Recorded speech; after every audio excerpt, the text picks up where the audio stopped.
It's tragic, really. We all have a story. A dark secret wrapped in emptiness and regret.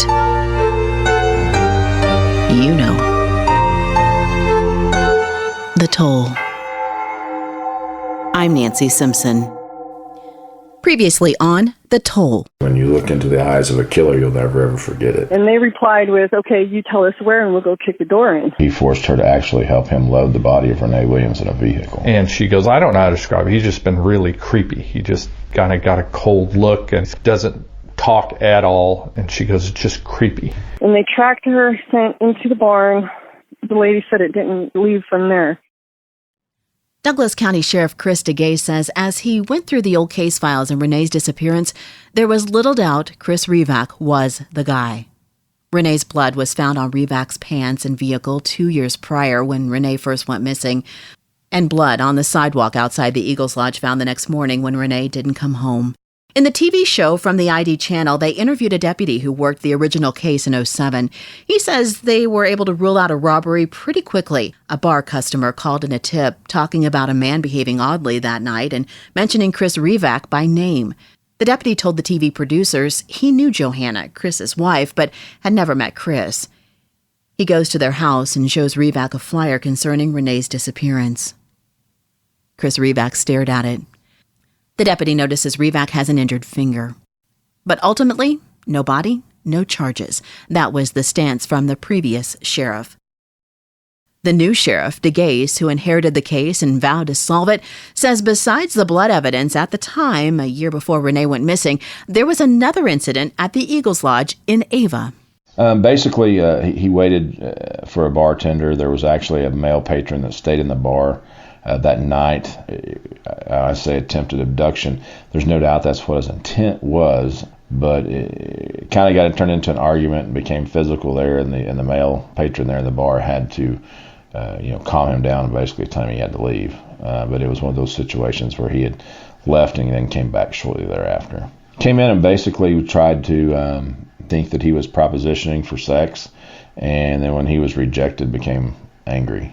So I think that there's no doubt had that other patron not been in the bar, that probably would have been a victim as well. Leading a double life, is that what he was doing in this community? Absolutely. I mean, I think a lot of people that met him thought he was very nice. He was very kind.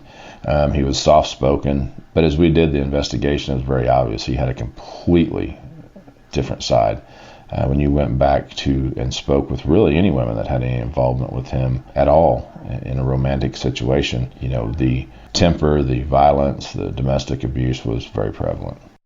Shawnee, Renee's sister, says after searching for days, she had to go back home to Oregon. I stayed for a week, and then I had to come home. It was horrible. That was the worst trip I ever took, and I knew it was going to be. I just thought for sure we would have found her by now. But Shawnee says she knew that meant finding Renee's remains, not finding her alive. No, I already knew Renee wasn't alive. How? She would not have left her kids, and I know my sister. It took like 3 guys to hold her down to spank her for her birthday. She wouldn't have let anybody take her, and we found out later that's exactly what happened. When he came up behind her, she bit the tip of his finger off, and he choked her to death. He didn't mean to kill her at that time, but she was fighting him too hard. That's all I know. I didn't know it until I watched the documentary and talked to the sheriff right after that. But I knew what a fighter she was. She wouldn't have let anybody take her. There's no way. Shawnee says she had never heard the name Christopher Revak before his arrest, but believes she had a big clue that she now knows was significant. When I was out in Missouri that first week after she disappeared, I kept hearing people talk about a man at the end of the bar wearing a Taney County EMT hat. Chris Revak was placed on watch as he sat in the Douglas County jail cell. Just hours later, answers would be gone forever. There's a light that is bolted to the wall in there. And what he did is he tied a very small knot in his jumpsuit, and he wedged the jumpsuit in between a crack on the light fixture in the wall. Then he just knelt down. I mean, it wasn't a complete hanging. It was basically he knelt down until he passed out, and then, finally he expired. So, unfortunately he took the answers with him. Yep. Chris Revak killed himself. Shawnee, Renee's sister, says she learned about all of it at the same time. That's when my brother was in jail on a probation violation, I believe, and one of the guards had told him that there had been an arrest. And he called me, and I called the sheriff, and the sheriff, here's the weird part, he spent like 15 minutes on the phone with me, and it wasn't until the very end of the conversation that he told me Christopher Revak hung himself. Oh, that's how you found out that part. That's how I found out he hung himself, because all that, when my brother called until I called him, and the entire conversation, I was thinking they had this guy in prison, or, in jail. They were holding him. The last thing he said to me was, unfortunately, he hung himself. I asked Kevin Tweedy, Revak's former boss at the ambulance district, how he felt upon learning that Revak had committed suicide. I don't know. I kind of had mixed feelings about it. At first, I'm like, maybe that's better for everybody that he ended up doing it. I hated to see him do that because I think there needed to be closure on a lot of things. But I go back to think he obviously had some demons that he was wrestling with. And I don't know. I really wish we would have figured out if he committed those other ones, if he would have confessed to do all that. I don't think he had any intent in doing that. And I think he just took the easy way out. Yep, exactly. So he had no reason to want to give these families any closure? No, I don't think that bothered him, really. I don't think he wanted to, and part of me thinks that's the reason he did it, so he wouldn't have to. He wouldn't ever give it up. So it's another way of just kind of sticking it to him a little bit more. So, if you'll remember, Chris Revak's wife, Johanna, tells Sheriff DeGase she didn't feel safe telling her story to the previous sheriff, but tells DeGase she knew Chris had killed Rene Williams. He forced her to help him move the body he had hidden behind their house. In the ID Channel's interview, Sheriff DeGase says this: she saw Revak drag a body out of the brush and forced his wife to load the body into a vehicle. They went on a dark paved road that turns to dirt. He, Revak, went into the woods with a shovel and pick and buried the remains. Remember, this property is more than an hour from their home in Ava. DeGase talks about life after that exhaustive search. As a team, we were there about 2 weeks searching that property. We had numerous cadaver dogs over it, but over the years, I've been back a lot. You have? Oh, yeah.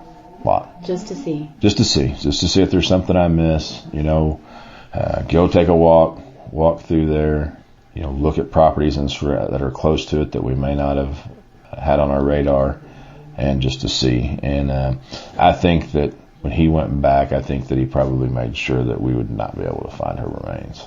How do you make that call to call up the search? Did you make that call? Yeah. We were dealing with a very specific area. And really, when you're doing that, this was an old farm. We were absolutely destroying this place. We were digging big holes and filling them back in. And, barns, there were barns there with soft floors in them. And I dug for days with shovels because we couldn't get equipment in there just to try to get in and do that. And, it's tough. It is. But, when you've got other people around, other agencies working with you, other officers working with you, and, hey, we've exhausted our efforts here. You basically just have to kind of resolve to the fact that it's time to step away from it, and I have, and like I said, I've been back numerous times, and just to walk around and look and see if there's something I missed. And I don't know, hopefully one of these days we'll find something that we will be able to give Mr. Brook and Renee's children a little bit more closure. At Revak's house after the arrest, the sheriff says more proof Revak was the one. Anything else that you found when you scoured his property and did the search? The only thing that we found of evidentiary value there was the change. There was a lot of change because she had a tip jar. Rene had a tip jar at the bar where people would put their tips, and it had a lot of change. And he actually ran his French drains for whatever reason. Outside, Drain. Correct. Mm-hmm. Okay. Yeah, like the French drains around your house that keep the water from getting close to your house. He dug it up, and he spread the change all around his house. So I don't know if it was kind of to serve as a memory or what, but that's not uncommon in these cases. When you deal with people like this, and obviously we have no evidence to prove in either the Deidre Harm case or Rene Williams case that it was sexually driven, but from the information that we have, he definitely does fit the part of the criteria, at least for a sexual type sadist. And these were, in my opinion, these were sexually driven crimes. But the sheriff says he fully believes now that Revak went back and moved the body. Not being able to recover the body, that sucks. Oh, it drives me crazy. It haunts me, honestly. I think that when I made that phone call, that he knew that I had him, or suspected that I had him.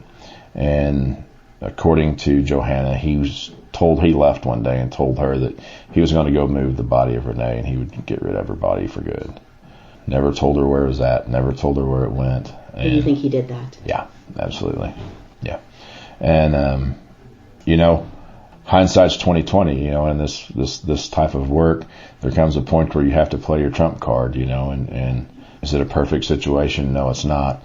There's no doubt that we hopefully have some closure for the family as far as the person that committed this crime is no longer out there to do it again, not only for Rene, but also for Deidre. And Deidre, they found remains there. They were able to lay her to rest properly, and it drives me crazy that I haven't been able to find Rene.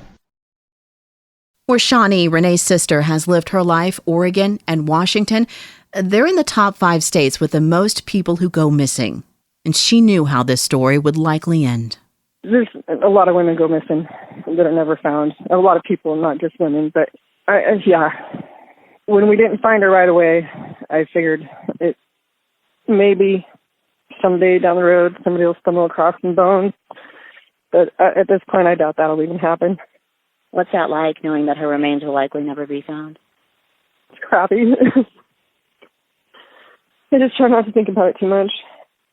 At this, even if they found her remains, it's not going to change anything. And I knew that from the beginning. That's what I've told myself all these years. Sheriff DeGay says Chris Revak did not confess any other murders to his wife, Johanna, but the Deidre harm case did spark some weird memories with her when the sheriff asked about it. Once I started speaking to her about the Deidre harms later on, there were things that happened during that vacation, because she was at the family vacation. It was a family vacation in Wisconsin Rapids. There were things that happened that night that I could see was the wheels turning.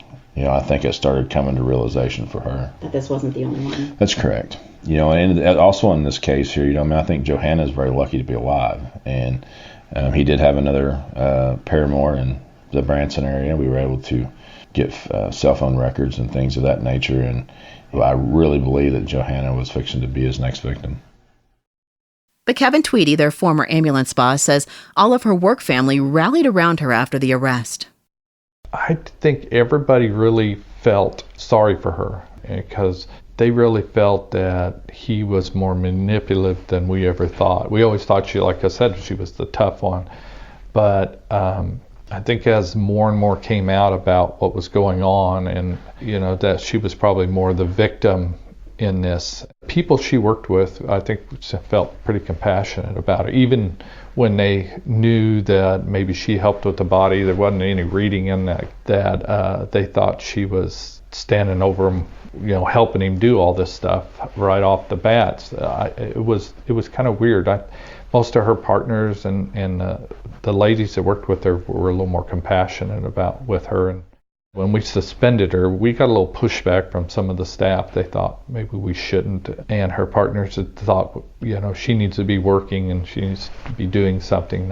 Had they talked about a change in her? After he was arrested, she took some time off, but then she came back to work for a little bit, and then we put her on suspension right after that. She didn't work, but maybe, if I remember right, a couple days. But she was just really emotional. That was the other part of it. She just didn't seem rational and competent to work, so we just didn't feel it was a good thing at that point. Before that, she never come in like sobbing and crying and doing all this stuff. She was a pretty strong girl. We didn't really notice, at least I didn't. I never heard anything from her partners that they thought there was something going on. She seemed to manage it as well as she could at that time. But because, Rene would have been murdered in 07 and then 09 is when the sheriff took office and Mm-hmm. started revisiting it. So that would have been 2 years of her having that in her mind and him threatening her if that's how this played out. Right. I'm going to kill you and your family if you ever say Yeah, anything. yeah. Most normal people, that would take a toll. Yeah, it would. I just don't remember noticing anything. I remember talking to, when we were interviewed by the sheriff too, he asked about her, and it just nothing was just like, not saying she wasn't abused, but it wasn't like she would come to work and you had a feeling like she was in trouble or that something was happening. They seemed to just fit. They seemed like a fairly decent couple. It meshed. So just didn't notice anything different about them. Kevin says when Chris was arrested, Johanna was encouraged to take some leave. But then when some other allegations came about that she had been involved on somewhere, we dismissed her, which really upset her. There was some pushback from some others. At the time, they said, she was forced to do all this stuff, but at that time we could justify having her there with everything going on. And I don't know if he forced her or didn't force her. I mean, that wasn't our decision and stuff. So we just really relied on the sheriff up there to kind of guide us on what he thought was best for us as an employer and for her as much as the public. Shawnee, Renee's sister, Johanna is a sore subject, among other aspects of this case. But it could have been solved. I know they had him and they interviewed him. Here's the thing. I didn't find out until the documentary came out that the guy's wife is who they talked to and finally told what happened. She's a 911 dispatcher. She sat there every day knowing what happened to my sister, listening to all the chatter, and lived in that same town and was still able to just go to sleep at night. She has never served a day in jail. Last I checked, she was a nurse in Michigan. That's one of the things that frustrates me the most, is another woman who's supposedly a mother could let, this woman, her children, her spouse, her whole family just sit there and suffer when she knew. And she can say what she wants, that she was afraid of, that he was going to kill her or whatever. She knew where to go. She knew she could go to the higher-ups and have him put away.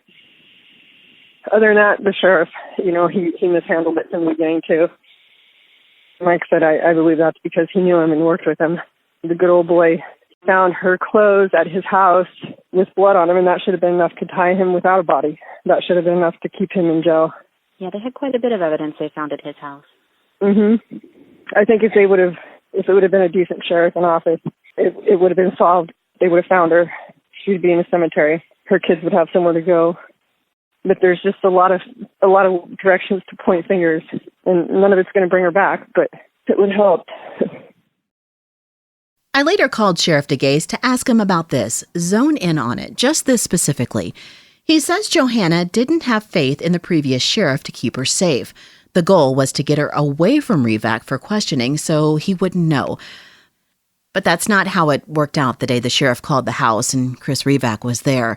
Revak was supposed to be at work. Sheriff DeGase says it's one of his biggest regrets. I'm probably my worst critic, and I always look back at cases, and even when they have great, perfect outcomes, I look back and I think, what could I do different? And, I kind of kick myself a little bit about that phone call. Even though I'd done the background to find out that he was supposed to be working that day, I probably should have called to see if he was at work that day, but then you run into a situation to where it's like, well, if I'm calling down there, they're going to tip him off, that I'm calling. So it's frustrating. It's part of me. I'm a competitive person, and I work on this one just like I do with numerous other cases that we have that, for lack of better words, haunt me. And you and I still will. We follow up on leads. We've gone and checked places where they said, hey, I think that this is where she's at, and we'll continue to do that. You learn from it. I go back and I look at it, I critique myself, and there's things that definitely I would do different. I don't think there was anything that was absolutely on my part that was detrimental to the case. We have to be careful in our line of work, particularly involving some outside agencies that may not always follow our procedures and follow our chain of command. And, things got said in this case early on that kind of hurt it. And it wasn't from our agency. So, that kind of hurt a little bit when we first got him into custody, and because I really think had I been able to do the line of questioning that I wanted, then we could have potentially had a different outcome. Christopher Revak's wife. This is a sticking point I found in the case. Johanna. How much did she really know beyond Rene about the murders? The sheriff says she didn't. How do you help move a body, a person your husband murdered, and go about your life for nearly 2 years? Working in the medical field, did that help her compartmentalize it? And then there's the other side. Johanna didn't have to say a word. She could have told Sheriff DeGase that her husband had been acting weird, she'd been leery and scared of him for a while, but didn't know anything for sure. Remember, as soon as Revak was taken into custody, he committed suicide by hanging himself in the jail cell. What Johanna offered was a piece of property where she knew Revak had taken Rene's body and buried it, giving the family a chance for a real funeral, an answer. But then again, the sheriff is sure after the botched phone call to their house that Revak moved the body after he felt the investigation was about to break open. And she knew that part too. Another regret about this case from Sheriff DeGase, that he didn't personally arrest Chris Revak. He believes he could have changed the outcome and provided more families with more answers. I really wanted to approach him with the Deidre Harms situation before I did the Rene Williams, but there were some things that occurred. There was some contact at the time he was arrested by an officer from an outside agency that let some information out that he didn't need to let out, which kind of hurt me a little bit there. So I was really wanting to talk to him about Deidre Harm and make him think that that's what I was wanting to talk to him about, because I think that he would have opened up and been a lot more willing to speak. And I think once I got him talking, then I think I would have been in a lot better position to get the information about Rene out. But once the officer from the other agency basically went against my directives at the time he was arrested and said, "Hey, you're under arrest for the murder of Rene Williams," it wasn't true. We hadn't had a warrant. He was a person of interest. But once he said that, it kind of put things in a different direction. Sheriff DeGase says creepy stories about Chris Revak still pop up from time to time.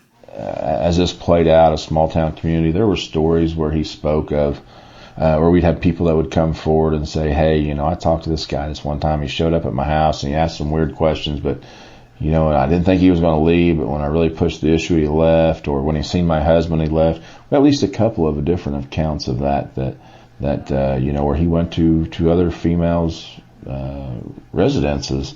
I still get him. I get him to this day. Somebody will say, "Hey, I dated that Revak guy, and he was weird. He was, he was obsessed." So yeah, there was definitely a lot of stories on the backside. Sheriff DeGase says none of this surprises him. DeGase has experience with these kinds of killers. But you believe he was a serial killer? Absolutely. There's no doubt. I mean, I've had the opportunity to work in a lot of different situations. I've worked several murders. I worked a case in New Mexico revolving a sexual sadist who was responsible for close to 100 women's death. And, it's just been my experience that these crimes that are sexually driven, as this one here, they don't just start and stop. Sheriff DeGase is talking about the toy box killer in New Mexico that broke in 1999. He was on that case. David Parker Ray, who worked as a maintenance man, worked on their cop cars. Someone Sheriff DeGase knew.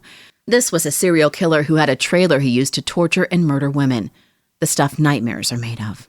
There's a saying in law enforcement, you very rarely see a rehabilitated sex offender. Somebody can be a murderer and never kill again, but most generally they cannot be a sexual predator and not reoffend. The Ozarks sheriff says he's positive he also saw evil in Chris Revak. His eyes. You look in his eyes. If you go back and you look at the composite drawing, and then you look at the booking photos, and you look at his eyes. He has, I don't know how to explain it. I've done this for I've been in law enforcement 25, 26 years, and when you look into the eyes of a killer, you'll never ever forget it. And you look into his eyes, and it's cold. But you didn't get to have that one-on-one conversation with him. We didn't have that one-on-one conversation, but we had that moment standing in my jail cell back there just prior to him asking for an attorney, where we were looking into one another's eyes. And you knew then? Absolutely. Months after the arrest, suicide, and crazy story that went with it, Kevin Tweedy, Revak's former boss, says people kept asking, how'd you not know you were employing a serial killer? Why we didn't know it. I think the biggest thing over that year afterwards, how did you not know wasn't he weird? Wasn't he, didn't he do this, do that? And I'm like, no, he did. He was just kind of one of those guys like you see on TV. You had no idea this guy could be a serial killer or, doing that type of stuff. You wouldn't have known it. If you look back through history and some of the other serial killers, a lot of them are like that. You had no idea. People go, I live right beside him, had no idea. But some of those had red flags. They're out in the middle of the night with a light digging a hole, but he didn't, he didn't do that. And he didn't come from our area, so he was an outsider coming in, but, he met the qualifications. And it was, in that time period, it was hard to find EMTs. Now EMTs seem to be a dime a dozen. I mean, there's so many people that have their EMT license, and it's medics that's hard to get. But back then, EMTs and medics were really hard to come across. So if you come across somebody that did a good job and was good, then, you hired them. Didn't matter if they were from here or not. I grew up in Ava, and when he bought a farm up in Ava, I'd talk to him and her about where they lived. It wasn't anywhere where I grew up. You were familiar and able to have those conversations. Yeah. But see, even in those conversations, I didn't think anything of it. They bought a little house and had some acreage, and, it wasn't odd that they would drive. It wasn't that far back and forth to work, because I had other people that drove from other counties to come to work, so that wasn't odd.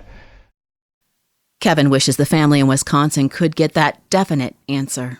Kind of glad you're digging a little bit more, so I wish they'd get closure for those families up there. I would hope again that maybe DNA someday will, they have Chris's DNA, so you would think there would be some DNA up there, but never know. He also gives the current sheriff, DeGase, credit for digging his heels in and working to get Revak off the streets. Lucky I had a sheriff over there that really wanted to get into it and dig some more. Being that part of the country, smaller law enforcement agencies, sometimes those take back seats to a lot of things. They don't have the manpower, so it was impressive that he could do what he did. Probably saved some other ladies. Like you said, it could have been his wife next time. But, I think that would have been a little harder for him, because she worked with us and people knew her, and they did talk to her off and on when she was off work. I think there was a couple ladies that they talked back and forth. So it might have been a little more difficult for him than a random person that nobody else knew. Sheriff DeGase says he wishes the outcome could be different. We have a lot of work that goes into it. You dump your heart, you dump your soul into trying to solve these, and sometimes you do, and unfortunately there's times that we don't, and it's very frustrating. And they talk about the career of law enforcement, and they think, well, you look at a law enforcement officer and the things that we go through in this day and age, and it's not just the fighting and the dealing with those type of people that wear on you. Cases like this wear on you, to where it's like, we have a lot of people that leave for things just exactly like this. They can't deal with the fact that we weren't able to solve that. We weren't able to give them closure. That family's hurting, and we're not able to do anything for them. I still catch some flack over this case, that says, hey, you said you were going to solve this when you came in. Hey, I did. I just haven't found Rene. We got the person off the streets. I just haven't found Rene. Absolutely. No doubt in your mind. No doubt in my mind that we have the right guy. There's no doubt in my mind that he was responsible for the death of Deidre Harm. And there's no doubt in my mind that he's probably responsible for additional deaths out there. Deidre Harm's mother had contacted Sheriff DeGase, and by chance he was going to Wisconsin on business as he works on building a new and more secure jail. The two were supposed to meet up, but it didn't pan out. She reached out shortly after we did a show with Investigation Discovery, and she reached out through the producers and stated she'd like to speak with me about the fact that she appreciated the work, and the fact that I reached out and started searching other avenues, because it's brought some closure to her as well. But unfortunately, the weather didn't cooperate with us up there. The day that we were going to meet, snow ended up coming in. It got pretty nasty quick. She said she just wanted to meet me, and she obviously probably has some questions about the case, and this may help her answer some of them, this interview with you. So, if she listens to this, hopefully we've answered some of the questions that she needed answered. But I was really looking forward to meeting her, and I think that it would help give her some more closure. Like so many families desperate for answers, Shawnee, Rene's sister, entertains the idea of a psychic. I had a medium contact me, and she says that she's out of Wisconsin, and she's said that she's trying to work with the sheriff now, DeGase. She's apparently solved some other crimes. She tried to get a hold of me for a while, and I wouldn't have anything to do with her because she told me that she was channeling Christopher. And I really didn't want to hear anything he had to say. But she finally talked to me, and apparently he said he told her something about a white farmhouse, which is where my sister and Tim were living at the time, and that what if I put the bitch in her own backyard? So I told her, she said that she'd already talked to the sheriff and that she was supposed to be making a trip out there, and they were going to go do some searching around, but I haven't heard anything else. Which leads me to ask her this. Does she see you? Do you visit with her? Well, how does that look now? No. I only dreamed about her twice. But I think I'm holding a lot of stuff back, so maybe when I learn to deal with it a little better, she'll be able to get through. Even 13 years later, are you more sad or more mad? Both. It varies. Some days I'll be more sad. Some days I'll be more mad. I mean, I talk to her every day. One day she'll answer back. So how many women did Christopher Revak kill? How many families will never get answers? Did Christopher Revak take all of the clues to his grave? If you know anything about Christopher Revak's movements across the country and have any clues to offer investigators, you're urged to call Crime Stoppers USA at 1-800-222-TIPS. You can remain anonymous. We have the composite sketch and other photos up. You can find those at thetollpodcast.com. The Toll Podcast, Unsettled, is a production of The Toll LLC, co-creator and host Nancy Simpson, co-creator and executive producer Jay Lashley, technical producer and audio editor Kat Morgan Gaines, marketing manager Pamela Shelby, web design and digital creative director Shelby Powers. Original music by Jay Lashley. Reproduction or use of any part of this broadcast without the expressed written permission of The Toll LLC is prohibited. You can see pictures related to Unsettled at thetollpodcast.com. If you enjoy The Toll, subscribe, rate, and share.